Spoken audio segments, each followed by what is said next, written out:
Hi there, I'm Mike Gamble from Epic Games, and we're here at the Make Something Unreal Live competition at the Gadget show live. This is the culmination of a competition run by ourselves, Epic, and Train2Game over 6 months, where teams of 10 students create games based on the Fighting Fantasy IP.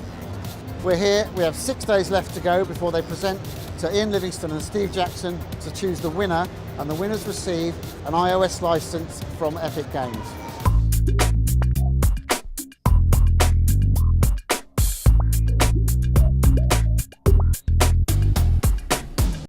The art, I have to say, the art world is fantastic, and I think when I think of those games, and that book actually was about the only one of those books I ever read, it feels like I would be in that book. I really, really like that. The art looked great. The animation looked really, really solid as well. In terms of, you talked about there were some elements where, I think it was the rock, you didn't have to actually interact with. Yeah. How are you distinguishing between assets that you could interact with but don't have to, and assets you can't actually interact with but look like you could? Like, did you have, was that the flashing element that you had that rolling was the over? shimmer. Yeah, we came up with quite a clever technique where as you get close to an object, that mesh is swapped out for another one that has a different material, so it shimmers. So that makes you think I can press that. Exactly. And I want to ask you, a lot of hi people, Neil from Blue GFX. The environments are fantastic, and I commented to you earlier on. Can you just explain to the audience what equipment you've used to actually create those environments and applications? Because I'm sure there's a lot of people out there wondering. Okay, so for making our environments, we would rough everything out in the UDK to get our gameplay right, make sure you can jump from one ledge to another. I would then export that mesh into 3D Studio Max, where I'd make a cleaner mesh. So rather than individual blocks, we make one mesh that incorporates everything. This is really important for iOS, because you're only loading up one mesh instead of hundreds. It just loads much quicker, runs much smoother. We can then put that into Mudbox, where we can start making normal maps, which are the little tiny bits of detail, the sort of the lumpy rocks and things that obviously aren't modeled, they just look like they are. So we can do that, which is really nice. And then obviously we go into Photoshop and we start making our materials. And we actually have multi-layered sort of vertex paintable materials. And just to quickly explain that, it means that our cavern wall has a plain rock texture. It then has a plain rock texture with moss on it, and it then has a brick texture. And the idea is each one of those is assigned to a color channel. So we literally go in with a digital paintbrush and paint sections of the mesh and say, I want this bit to be mossy. And suddenly the moss will start showing through, or we want the floor to look a little bit sort of like it's brickwork and stony, and we can just paint that in. And it just helps you not get the sort of repeating patterns that we used to get in games, where you blatantly see a very obvious repeat pattern going through. Helps us to disguise that and make it look a lot more organic. We talked earlier on about having this on-screen HUD here, which the way that you dealt with it in terms of having this transparency, I thought it worked really well. I really like it. I'm not so sure. The part in the corner feels a little bit sort of hidden away. I don't know if that's the final or not. It's not the part in the corner. We are currently working on redesigning, kind of getting the key count, the health bar and the stamina bar more connected, and just generally looking a bit nicer to the player.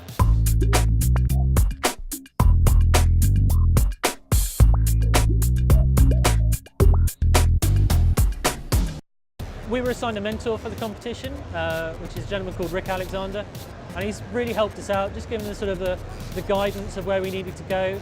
At no point has he tried to sort of heavily steer us. It's all been very useful kind of feedback and criticism and things to work on, and it's really helped us just sort of concentrate on forming our own game and our own way of working, but just a sort of a gentle nudge in the right direction when we've needed it, and it's been completely invaluable, and we're really thankful to him.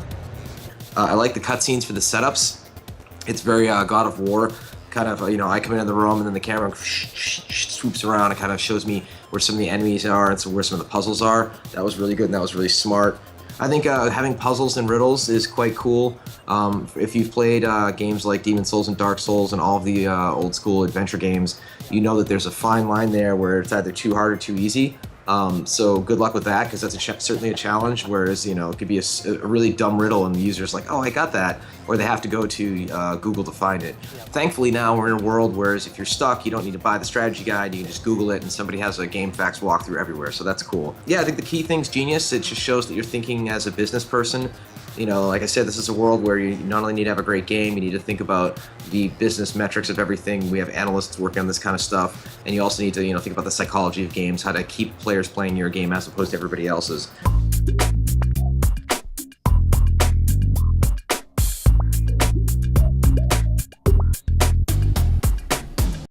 Doing this competition and learning with the UDK, it's just been amazing. If we could rewind with what we know now, we could be twice as far in half the time. We're actually learning how to work under these sort of pressure constraints, hitting targets, hitting milestones, and I think it's an invaluable experience that's really going to help us in the future.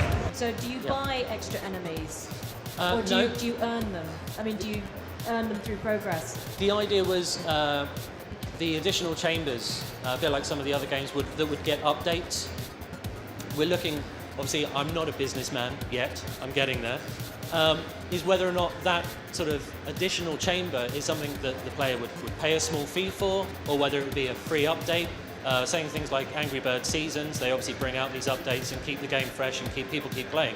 Which if we can prioritise or get enough money from our in-app purchases of keys, then obviously we can give the player that free thing and keep them playing and keep them spending that money.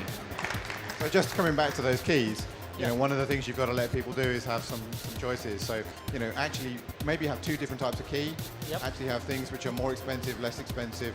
Give people some options when they're making these decisions about whether they're spending money or not spending money. And don't be afraid to charge quite a lot of money for some of these things, because some people, if they like your game, will spend a lot of money. You'd be amazed. Okay, fantastic. Thank you very much. So I would personally get rid of that second control. I don't think it's unnecessary complication. Okay. And it will alienate over half your players from saying, what the hell is this? This is a jump button, is that correct? It is, yes. Okay. So again, this will probably go in this corner here. And then it will be a lot clearer what's going on.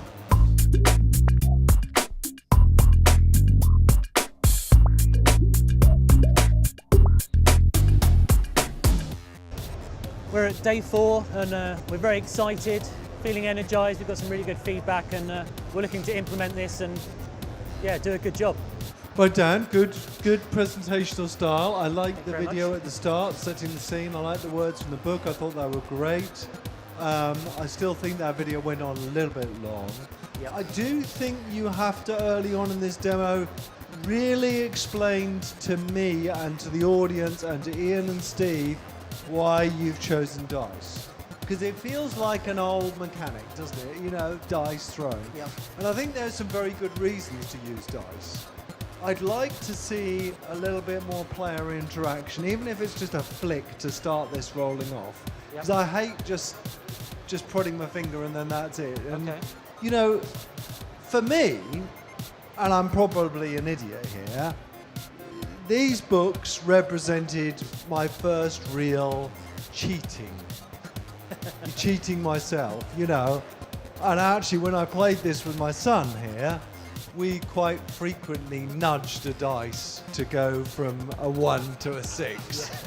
And it would be great to have a feeling like you could just, maybe give a little tap to that iPad just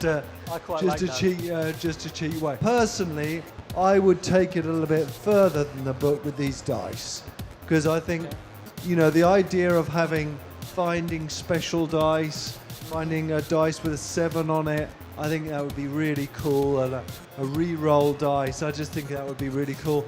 Or you can monetize that. Why not charge someone 69p for a re-roll dice that's got 2 re-roll things on it. So there's plenty of ideas. I think our style's great. It feels claustrophobic. It feels like the book and how I imagine the book.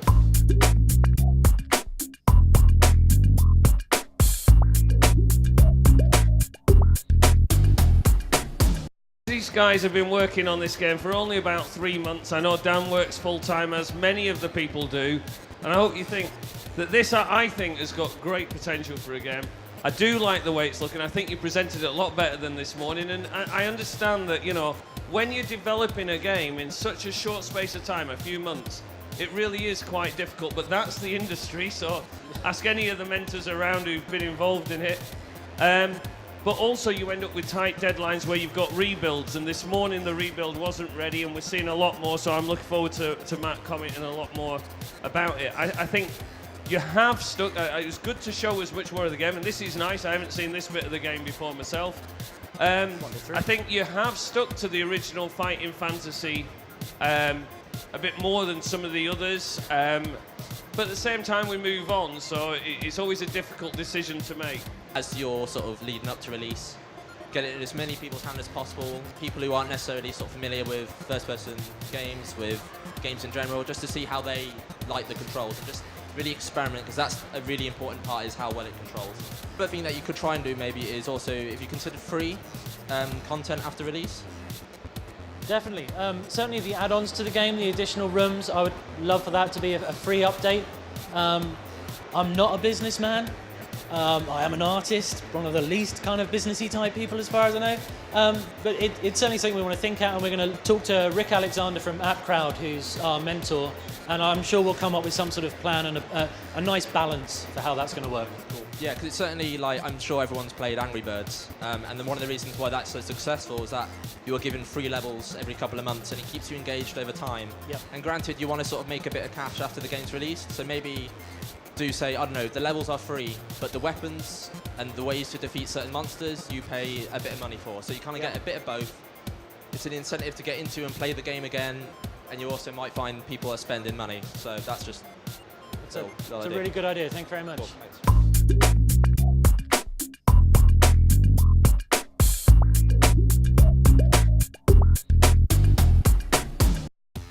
Now the battle mechanics in our game are really core. We've taken Fighting Fantasy franchise, the key thing from that, dice. Dice for combat. We want to try and implement this. As you see here, the enemy's threatening, trying to get the players, come on. All we've got to do is tap that player and our dice come up. If we tap again, you see we have our skill, enemy skill, our skill, and these dice come down. The totals add up. Kind of that fruit machine, the tension builds. In the books, everybody cheated. They said, oh, I didn't like that dice roll, well, forget that. But here, you can't cheat, of course, so is that a good or a bad thing if you can't cheat? Peter Molyneux brought up the exact same thing, and he was saying he would quite like to sort of just, using the tilt mechanism, just sort of nudge it to see whether you can get one of those dice to flip over, which again, with the new dice that we would love to introduce, there could be that option of having almost like a nudge on your dice. I think it'd be brilliant.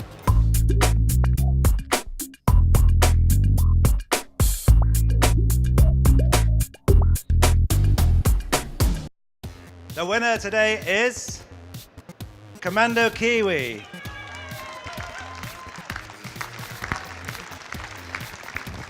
Step forward.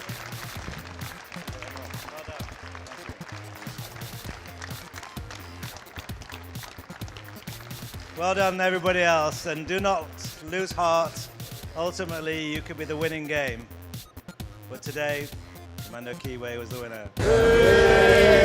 It was a really hard decision because the four groups who had already passed through several barriers and mini competitions on the way here, they were all very talented, and the standard of games that came out were unbelievable. I mean, it would have been very easy to pick four winners out of the four of them.